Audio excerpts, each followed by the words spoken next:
বই হচ্ছে একটা লেখকের সর্বশেষ ধাপ। লেখকের মানে লেখক যতগুলো ধাপ পেরিয়ে লেখক হয় তার সর্বশেষ ধাপ হচ্ছে বই প্রকাশ। তো আগের ধাপগুলো পেরিয়ে না আসেই আসলে বই প্রকাশের সংখ্যা বেশি। কেউ নিজে টাকা দিয়ে বই বের করেন, কেউ হয়তো ফেস ভ্যালু কাজে লাগিয়ে। বই পড়তে হলে আসলে যতটা লিখছি তার অন্তত 10 গুণ পড়া উচিত।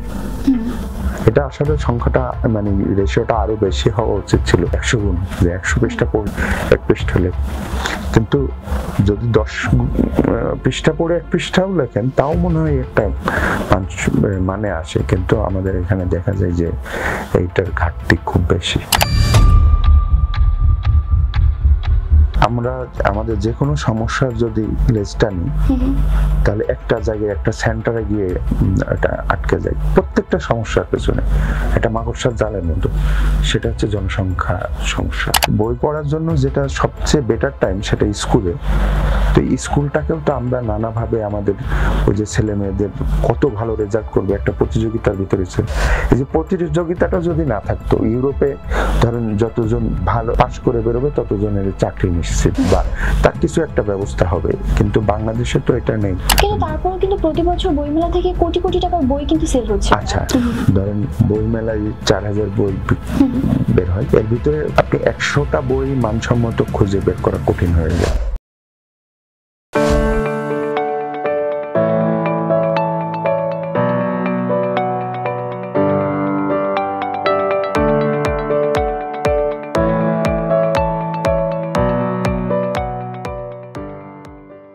সুপ্রিয় দর্শক ও শ্রোতা, আসসালামু আলাইকুম।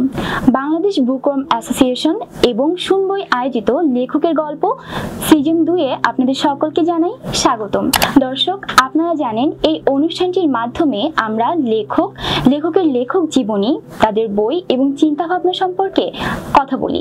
আর সেই সুবাদেই আজকে আমাদের সাথে অতিথি হিসাবে আছেন বর্তমান সময়ের পাঠকপ্রিয় লেখক আব্দুল গফফার রনি ভাইয়া। আসসালামু আলাইকুম ভাইয়া, কেমন আছেন? জি ভালো, আপনি কেমন আছেন? জি ভালো আছি। ভাইয়া, আপনি আজকে আমাদের অনুষ্ঠানে এসেছেন, আমরা আপনাকে পেয়ে অনেক খুশি। আমি আপনার একদম প্রথম থেকেই শুনতে চাচ্ছি আপনার লেখক হয়ে ওঠার গল্প। আমি যতটুকু শুনেছি আপনি মফস্বল শহর থেকে বড় হয়েছেন এবং আপনার লেখালেখির যে হাতে খড়িটা সেটাও কিন্তু খুব অল্প বয়সে হয়েছে। তো সেই গল্পটা যদি আমাদেরকে একটু জানাতেন আপনি। আমার বেড়ে ওঠা আসলে মফস্বল শহরেও না, গ্রামে, একদমই গ্রামে। সেখান থেকে লেখক হওয়াটা একটু টাফ ছিল, কারণ আমাদের এলাকাটা এমন এক জায়গায় যে ওটা ভারতের সাথে যতটা কানেক্টেড ছিল বাংলাদেশের মূল ভূখণ্ডের সাথে কানেকশনটা কম ছিল।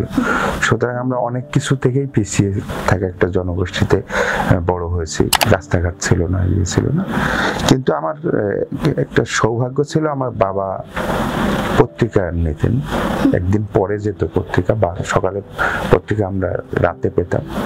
তো পত্রিকা পড়তেন, কিছু ওই সময় রাজনৈতিক ম্যাগাজিন ছিল, তো ওইগুলোই আসলে আমাদের পড়তাম। বড়দের বই একটু লুকিয়ে টুকিয়ে পড়তে পড়তে একটা সময় রহস্যপুর পত্রিকার হদিস পাই। ওটা বাবাই কবে হয়তো নিয়ে গেছিলেন, অনেকদিন পর আমি ওটা খুঁজে পাই। তো ওইটা পড়ার পর আমার মনে হয়েছিল যে এরকম চমৎকার একটা ম্যাগাজিন বাংলাদেশে হয়। তো আমি আবার ওইটা সংগ্রহ করে পড়া শুরু করলাম। করার পর আমার মনে হলো আমি একটু লিখতে পারি কিনা, চেষ্টা করে দেখতে পারি।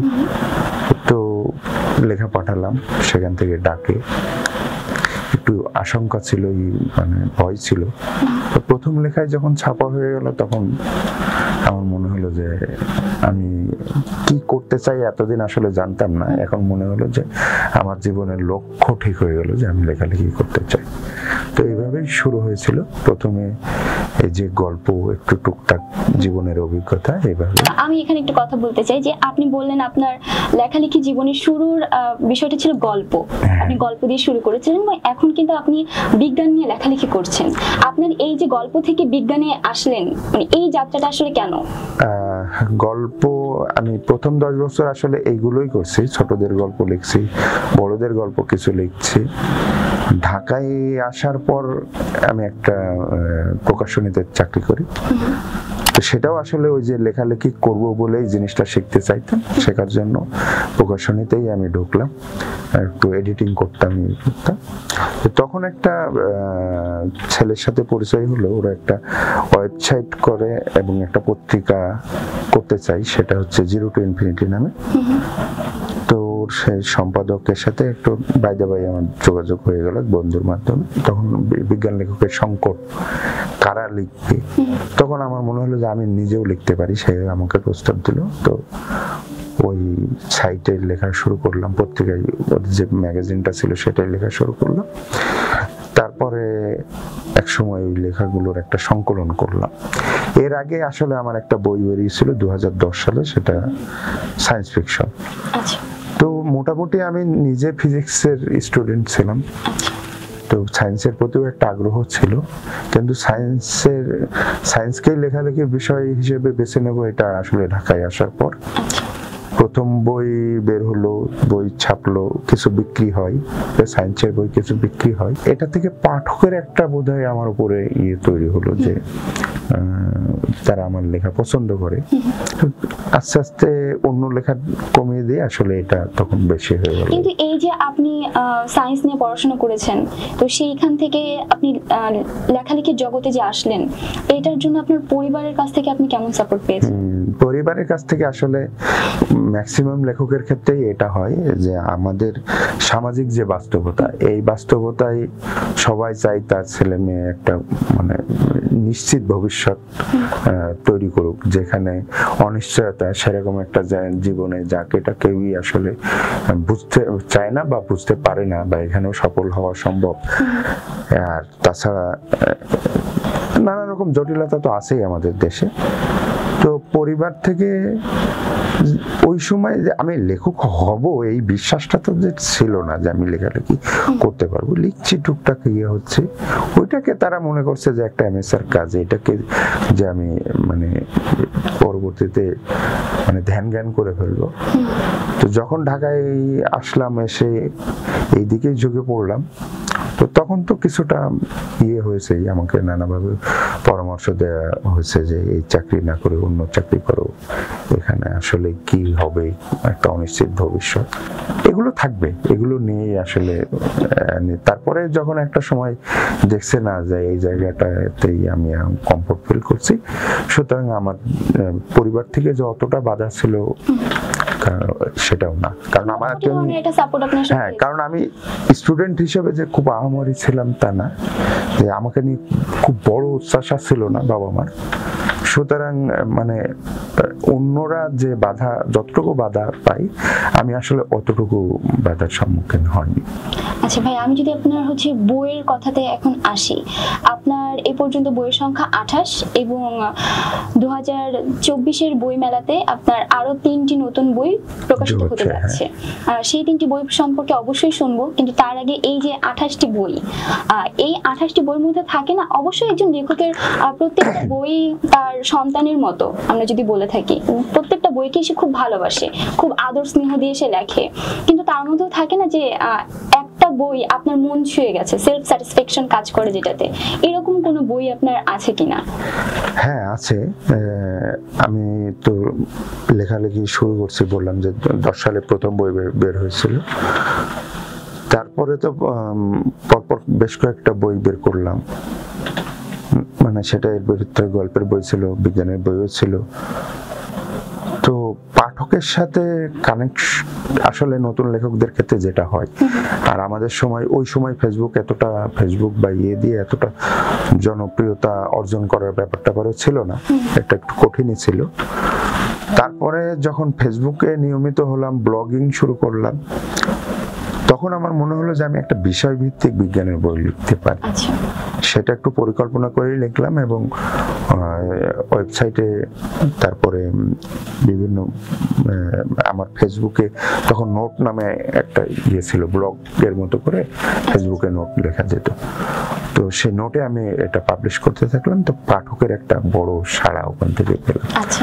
তারপরে বইটা হওয়ার পরে আসলেই যে আমি যতটা আশা করছিলাম, এটা আমার 8 নম্বর বই ছিল, যে বাকি 7টায় আসলে ওইভাবে ক্লিক করেনি বা পাঠকের কাছে পৌঁছায়নি, কিন্তু এটা আসলে একটা অন্যরকম মানে যেটা আমার কাছে বিস্ময়কর মনে হলো যে বইটা বই মেলার সময় একটা বিজ্ঞানের বই এইভাবে বিক্রি হতে পারে এবং পাঠক এইভাবে একটা বইকে সাপোর্ট করতে পারে।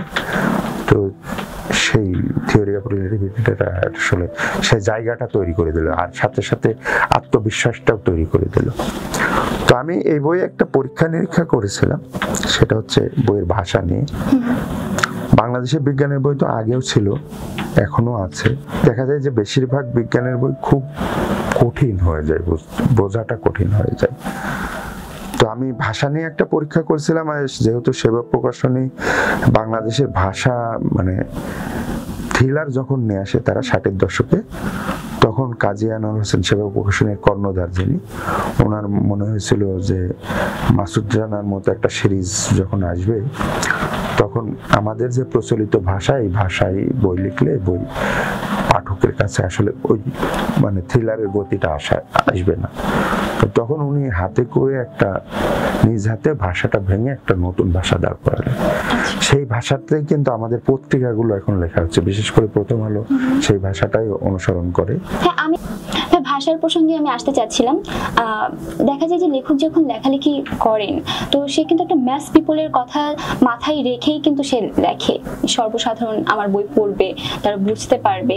তো সেখান থেকে যদি দেখি যে আমরা যে বইগুলো পড়ে থাকি সেগুলো কিন্তু প্রমিত ভাষায় লেখা হয়, এবং এই যে প্রমিত ভাষা এবং আঞ্চলিক ভাষায় লেখার যে ভেদাভেদটা একজন লেখকের মানে লেখকের এই বিষয়টাকে আসলে কিভাবে দেখছেন যে দর্শক কোন ভাষাটাকে খুব সহজভাবে গ্রহণ করছে? দর্শক বা পাঠক যেটাই বলেন, বইয়ের ক্ষেত্রে তো পাঠকরাই মুখ্য, আর বইয়ের ক্ষেত্রে ন্যারেটিভ একটা বড় ব্যাপার। তো আপনি যখন বইয়ে তো বিশেষ করে উপন্যাসের ক্ষেত্রে যদি আসেন তো সেক্ষেত্রে ন্যারেশন থাকে, ডায়লগ থাকে, ডায়লগ কম থাকে, ন্যারেশন বেশি থাকে। তো আপনার আমার মনে হয় যে ন্যারেশনটা সবসময় চলিত বা প্রমিত ভাষায় হওয়া উচিত, কারণ বাংলাদেশে 8-10টা জোনের ভাষা আছে। দেখা যায় যে এক জায়গার ভাষা আরেক জায়গার মানুষ ঠিক ওইভাবে কানেক্ট করতে পারে না, তাদের নানা রকম সমস্যা হয় বুঝতে। সেক্ষেত্রে ডায়লগটা আঞ্চলিক রেখে বাকিটা প্রমিত ভাষা হওয়াই উচিত। আর বিজ্ঞানের বইয়ে আসলে এই সুযোগটা আবার নেই, বিজ্ঞানের বই আসলে প্রমিতই হতে হবে। এবং আমি যেটা বলতে বলতে থেমে গেলাম তখন, যে আমি যেটা ট্রাই করছিলাম যে উনি প্রমিতর একটা ধারা কাজী আনোয়ার হোসেন যখন ঠিক করলেন অনেক গতিশীল, সেই ধারাটা যে থ্রিলারের ওই ভাষাটা আমি চেষ্টা করলাম বিজ্ঞান বইয়ে ইয়ে করতে, যাতে বইটা পড়তে বোরিং মনে না হয়, মানে একটা দ্রুত গতিতে শেষ করা। বিজ্ঞান বই হয় কি স্লো হলে অনেক সময় পাঠককেই হারিয়ে ফেলে, হ্যাঁ, বুঝতে অসুবিধা হয়। তো সহজ করে ছোট ছোট বাক্যে এটা যদি উপস্থাপন করা যায় পাঠকের মনোযোগও আসলে ধরে রাখা সম্ভব, এবং বইটা তারা ওই একবারে শেষ করে উঠে যাওয়ার একটা তাগিদ পায়। তো সেখানে একটা পরীক্ষা নিরীক্ষা করেছিলাম এই বইয়ে, এবং সেই পরীক্ষা নিরীক্ষাটা সফল। আচ্ছা ভাই, আমি একটু আবারও আপনার কথাতেই ফিরে যেতে চাই যে আপনার এই যে লেখালেখি শুরু করলেন, আপনি লিখছেন, কিন্তু এই পুরো জার্নিটাতে আপনি কি আপনার কোনো পছন্দের লেখক যিনি ছিলেন তাকে আপনি অনুসরণ করতে চেয়েছেন কিনা? আপনি কি মনে করেছেন যে আমি তার মতো না কিন্তু তার চিন্তা ভাবনার মতো করে আসলে আমি একটু লিখতে চাই, এরকম কখনো আপনার মনে হয়েছে বা আপনার পছন্দের লেখক? এটা একটা নবীন লেখকের এইটা যদি না থাকে তাহলে আসলে তার লেখা কতদূর গিয়ে দাঁড়াবে সেটা নিয়ে যথেষ্ট সন্দেহ আছে। তো প্রভাব আছে আরেকটা, কার মতো লিখতে চাই। আমার শুরুতেই আমার কাছে 3জন লেখকের লেখা খুব ভালো লাগতো ভাষার রীতি, সেটা হচ্ছে একটা হচ্ছে ভাষা বা তাদের কাঠামো তৈরি করা। তখন আমি যেহেতু গল্প লিখবো ভাবছি, তো সেক্ষেত্রে মানিক বন্দ্যোপাধ্যায়, তারাশঙ্কর বন্দ্যোপাধ্যায় এবং বিভূতিভূষণ বন্দ্যোপাধ্যায়, এদের ভিতরে বিভূতিভূষণের ভাষাটা সবচেয়ে সহজ এবং সবচেয়ে আসলে আমাদের মাটির কাছাকাছি। হ্যাঁ, আরেকটা মমতাজ আছে। তো সব মিলিয়ে এই 3জনকে একটা অনুসরণ করে লেখালেখির চেষ্টা করছি।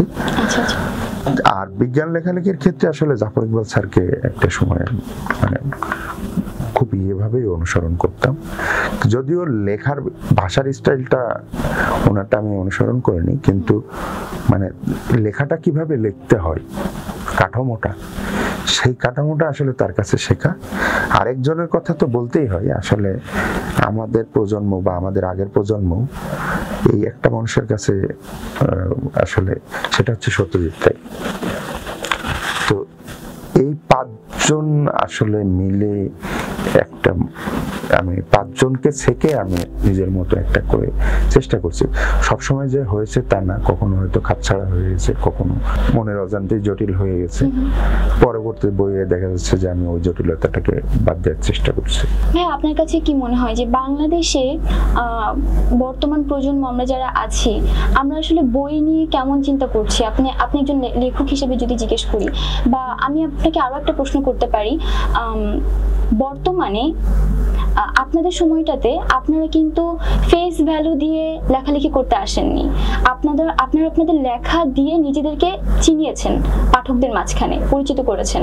তো সেখান থেকে বর্তমানে দেখা যাচ্ছে যে অনেক লেখকই আসছে নতুন নতুন, যারা হচ্ছে ফেস ভ্যালুর পরে যে আমার একটা ফেস ভ্যালু আছে, আমার ফ্যান ফলোয়ার আছে, আমি এখন একটা বই লিখে ফেললাম। তো এই যে বইগুলো আসছে, এই বইগুলো মানে আমাদের উপর আসলে পাঠকদের উপর কোন ধরনের প্রভাব ফেলছে এবং সাহিত্য চর্চায় কতটুকু বাধা সৃষ্টি হচ্ছে বলে আপনি মনে করেন? আচ্ছা, প্রথম যে কথাটা ছিল যে এখনকার ছেলে মেয়েদের ভিতরে পড়াশোনার প্রবণতাটা কেমন, আমরা আমাদের যে কোনো সমস্যা যদি মানে লেজটা নিই, তাহলে একটা জায়গায় একটা সেন্টারে গিয়ে এটা আটকে যায়। প্রত্যেকটা সমস্যার পেছনে এটা মাকড়সার জালের মতো, সেটা হচ্ছে জনসংখ্যা সমস্যা। প্রত্যেকটা যে সমস্যায় আপনি যান, শেষ পেশ গিয়ে জনসংখ্যায় গিয়ে ঠিক। তো আমাদের জনসংখ্যা বেশি, সুতরাং আমাদের তো এখানে দ্রুত একটা স্বাবলম্বী হওয়ার ব্যাপার আছে। আমাদের বাবা মা যেহেতু সবাইকে নিয়েই পরিবার, আমি বাবা মা আমাকে বড় করছে, আমাদের চিন্তা থাকে বাবা মাকে সাপোর্ট করা, ভাই বোনকে সাপোর্ট করা। সব মিলিয়ে একটা ছেলের ওই যে স্বপ্ন দেখার জায়গাটা না অনেক সংকুচিত হয়ে যায়। এত বেশি ক্যারিয়ার নিয়ে চিন্তা করতে হয়, এটা সামাজিক বাস্তবতা। এই ক্যারিয়ার নিয়ে চিন্তা ভাবনা করতে গিয়ে বই পড়ার সময়টা আসলে তারা বের করতে পারে না। আর বই পড়ার জন্য যেটা সবচেয়ে বেটার টাইম, সেটা স্কুলে। তো স্কুলটাকেও তো আমরা নানাভাবে আমাদের ওই যে ছেলে মেয়েদের কত ভালো রেজাল্ট করবে একটা প্রতিযোগিতার ভিতরে, এই যে প্রতিযোগিতাটা যদি না থাকতো, ইউরোপে ধরেন যতজন ভালো পাশ করে বেরোবে ততজনের চাকরি নিশ্চিত বা তার কিছু একটা ব্যবস্থা হবে, কিন্তু বাংলাদেশে তো এটা নেই। কারণ কেউ পাবে, বাকিদেরকে বেকার থাকতে হবে। সুতরাং একটা প্রতিযোগিতাটা, এবং ওই প্রতিযোগিতাটা এখন স্কুল থেকে শুরু করে দেয়া হয়। এখন ওখানে যদি ভালো রেজাল্ট না করে পরবর্তীতে পিছিয়ে পড়বে। তো এই প্রতিযোগিতার কারণে অনেক বেশি তারা কোচিং নির্ভর হয়ে যাচ্ছে, অনেক বেশি বই নির্ভর হয়েছে, নানা রকম পাঠ্য বই পড়তে হচ্ছে। তো এর বাইরে গিয়ে তাদের পড়াশোনা, এমনকি খেলাধুলার যে চর্চাটাও কমে গেছে বা কমছে। এটা দিন দিন জনসংখ্যা যত বাড়ছে আরো ইয়ে হচ্ছে। তো এই সমস্যাটা তো আছেই। তারপরে এর ভেতর থেকে কিছু স্বপ্নবাদ ছেলে মেয়ে তৈরি হবে, এটা বেরোবে, ইয়ে করবে। একটা ঠিক যে বাংলাদেশে বই পড়ার হার অন্য পৃথিবীর যে কোনো দেশের চেয়ে সবচেয়ে কম, যে দেশগুলো আছে বই পড়া কম পড়ে তার ভিতরে বাংলাদেশ অন্যতম। না হলে এখানে 500 কপি বই বিক্রি করার জন্য যেভাবে দৌড়ঝাঁপ করতে হয়, এটা মনে হয় পৃথিবীতে বিরল। মানে মোটামুটি আমাদের ক্যাটাগরি যেসব দেশ আছে সেগুলোতে, যদি মালয়েশিয়া বা আমাদের আশপাশের অন্য দেশগুলোতে, ওগুলোতেও অনেক ভালো। কিন্তু তারপর কিন্তু প্রতি বছর বইমেলা থেকে কোটি কোটি টাকার বই কিন্তু সেল হচ্ছে। আচ্ছা, আপনি আপনার যে প্রশ্নের বাকি অর্ধেক সেখানে আমি যাই। যেটা বলছিলেন যে ফেস ভ্যালু দিয়ে, এটা সবসময় ছিল, এটা সবসময় ছিল। আপনি যদি নিউ ইয়র্ক টাইম এর বেস্ট সেলার বই দেখেন, সেখানেও দেখবেন যে বাংলাদেশ মানে বইয়ের বেস্ট সেলিং বইয়ের যেমন গল্প উপন্যাস আছে, তেমনি সবচেয়ে বেশি বিক্রি হয় যে সেখানে ওই যে মোটিভেশনাল। এটা আগেও ছিল, আগে ফর্মটা একটু আলাদা ছিল। আগে তারা অডিটোরিয়ামে বক্তৃতা দিয়ে, কিন্তু বাংলাদেশে হয়তো এই ধরনের মানুষ কম ছিল। তখন বাইরের বই পড়তো, ডেল কার্নেগির বই পড়তো, শিব খেরার বই পড়তো, এই পাঠকগুলো ছিল। এবং এইগুলো মূলধারার পাঠক না। এদেরকে আপনি চাইলেই এরা বই পড়বে, অন্য বই পড়বে, এরা আসলে নিজেদের ওই যে সেলফ ডিফেন্সটা মানে নিশ্চিত করে যে আমি কিভাবে টিকে থাকবো, সেটার জন্য একটু হয়তো মানসিকভাবে একটু চাঙ্গা হওয়ার দরকার, সেজন্য এইসব বই পড়ে এবং ওইগুলোই আসলে বেশি কোটি কোটি টাকার বই, এইগুলোই বেশি বিক্রি হয়, গাইড বই বেশি বিক্রি হয়, স্পোকেন ইংলিশের বই বেশি বিক্রি হয়। মূলধারার বই ম্যাক্সিমামই 400-500-র ভিতরে সীমাবদ্ধ থাকে, কিছু হয়তো দু একটা হয়তো 3-4 হাজার 5 হাজার এরকম। জাফর ইকবাল স্যারের বই আরেকটু বেশি বিক্রি হয়, হুমায়ুনের বই আরেকটু বেশি বিক্রি হতো। তো এখন এখানে ভাইয়া আমি পাঠক হিসেবে যদি বলি যে প্রত্যেক বছর ধরুন এবছর বইমেলায় 20টা নতুন বই আসছে, এখন এই 20টা নতুন বইয়ের মধ্যে আমার মানে আমি যদি পাঠক হিসেবে বলি যে এখান থেকে হয়তো আমি 7 থেকে 8টা বই আমি আমি তুলে রাখার মতন বই আমি পাবো, কিন্তু বাকি যে বইগুলা মানে এই যে আমার কাছে মনে হয় যে কিছু কিছু জায়গায় লেখকদের আসলে চিন্তার একটা সংকীর্ণতা দেখা যায়, যে তাদের হয়তো আরেকটু একটা বই তারা যে লিখছে সেই ব্যাপারে তাদের আরো একটু প্রোডাক্টিভলি আলোচনা করে তারপর হচ্ছে লেখা উচিত ছিল, বা আরেকটু পড়াশোনা করে আরেকটু জেনে লেখা উচিত ছিল, কিন্তু এই যে লিখছেন না, যার কারণে আমরা কিন্তু তাদের বইগুলো কিনতেও আগ্রহী হচ্ছি না। আচ্ছা, না এটার একটা সমস্যা আছে আমাদের এখানে। আপনি তো রেশিওটা অনেক বেশি বলে ফেললেন, কিন্তু রেশিওটা আরো কম। ধরেন বইমেলায় 4000 বই বের হয়, এর ভিতরে আপনি 100টা বই মানসম্মত খুঁজে বের করা কঠিন হয়ে যায়। হ্যাঁ, এবং বাকিগুলো পড়তে গেলেই আপনি বুঝতে পারবেন যে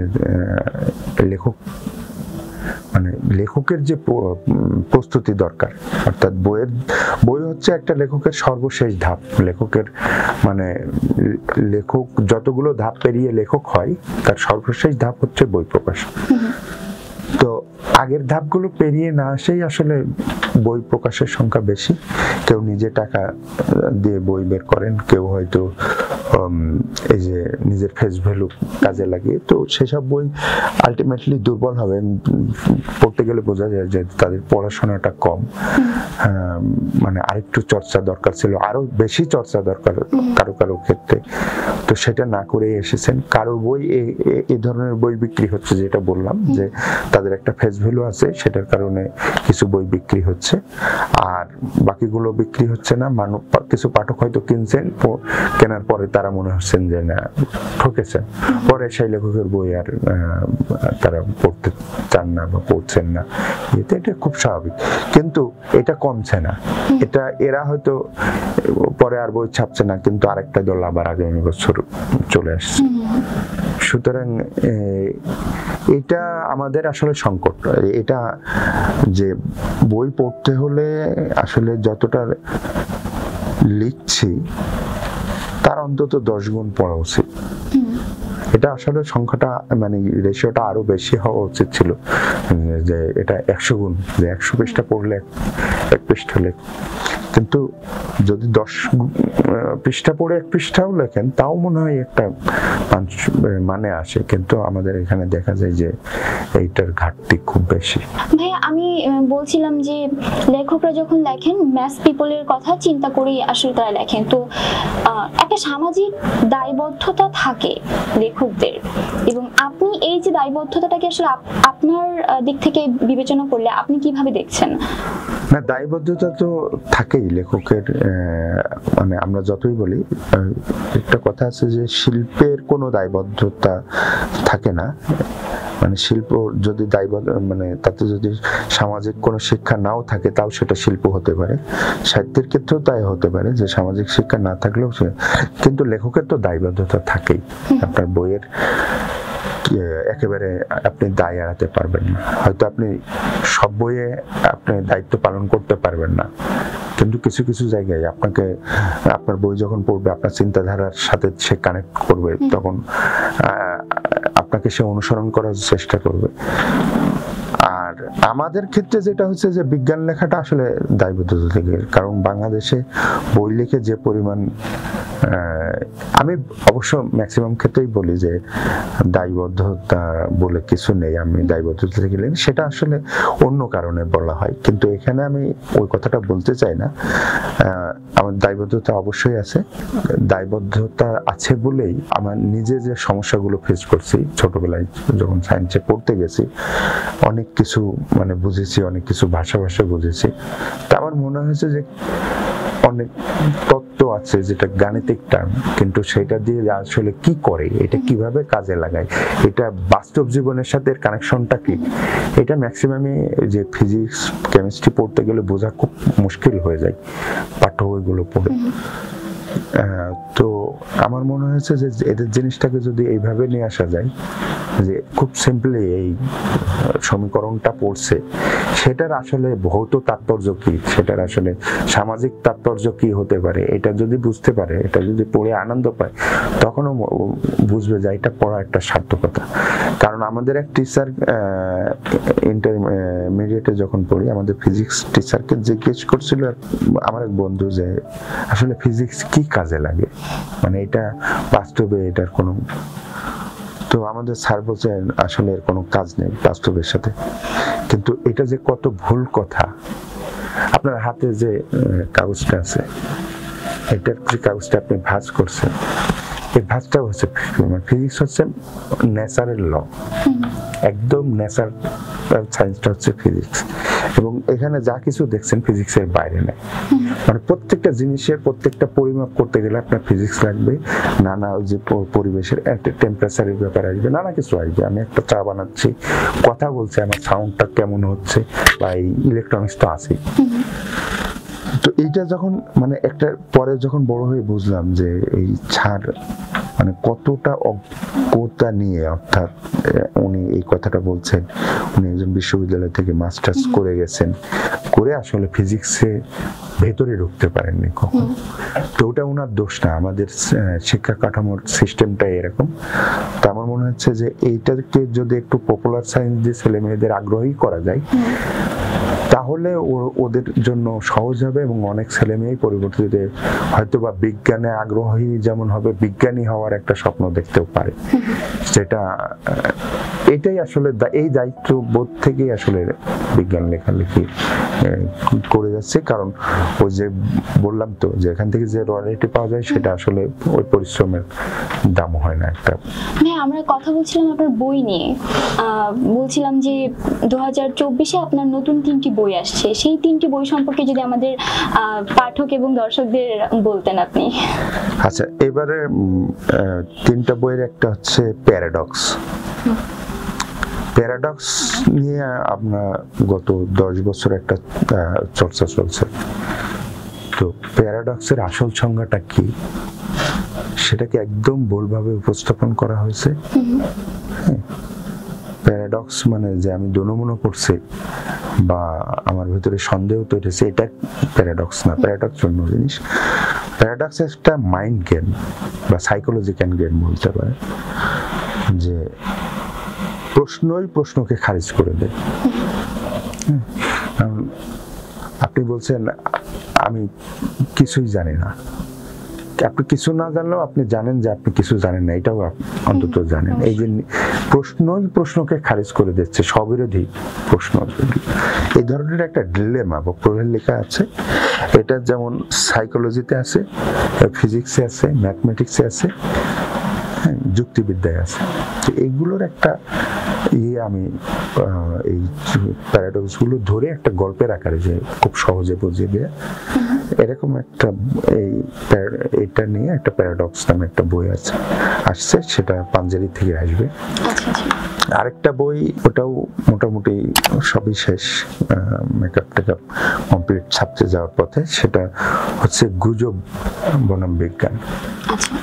আমাদের সবচেয়ে বড় সমস্যা যে আমরা বাস্তব জীবনে বিজ্ঞান মনস্ক না, এই জন্য গুজবকে খুব সহজেই বিশ্বাস করে ফেলি, কুসংস্কার আঁকড়ে ধরি।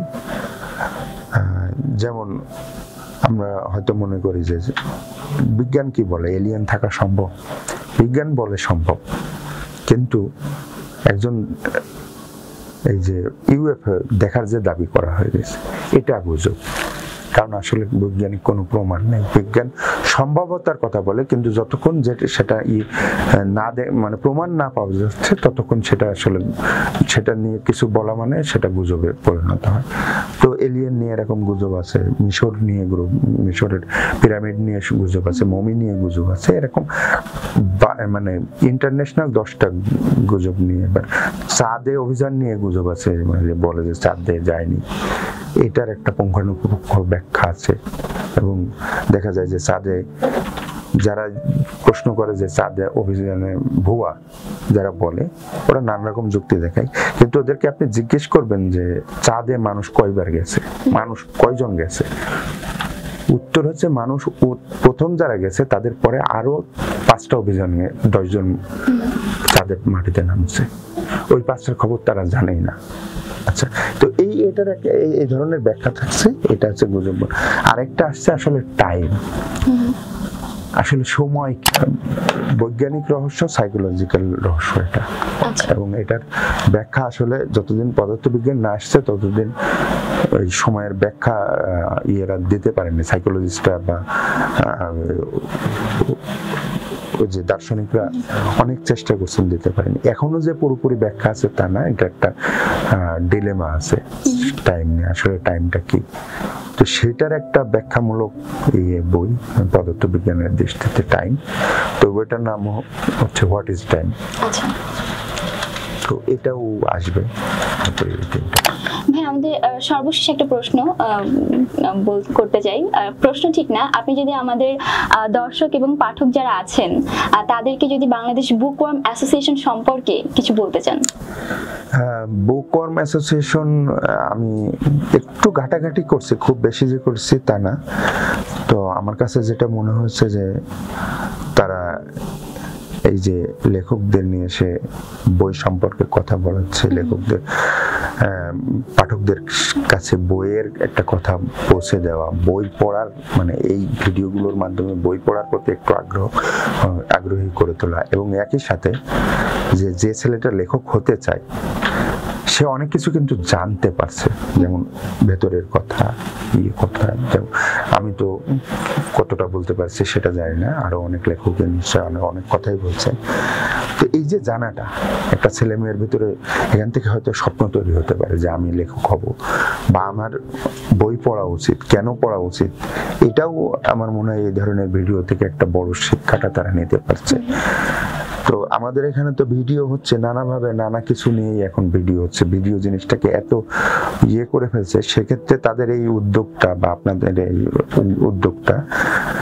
এই উদ্যোগটা আমার কাছে একটা মহৎ উদ্যোগ মনে হয়েছে, এবং আমি মনে করি এটার একটা সুদূর প্রসারী ফল দেখতে পাবো। ধন্যবাদ ভাইয়া, আপনার সাথে কথা বলে অনেক ভালো লাগলো। ভালো থাকবেন। জি দর্শক, আপনারা এতক্ষণ দেখছিলেন বাংলাদেশ বুকওয়ার্ম অ্যাসোসিয়েশন ও শুনবই আয়োজিত লেখকের গল্প সিজন 2। এতক্ষণ আমাদের সাথে থাকবার জন্য আপনাদের সকলকে অসংখ্য ধন্যবাদ, এবং আমাদের এই অনুষ্ঠানটি দেখবার জন্য ফলো করুন আমাদের ফেসবুক পেজে। ততদিন পর্যন্ত সবাই অনেক বেশি ভালো থাকবেন, সুস্থ থাকবেন। আল্লাহ হাফেজ।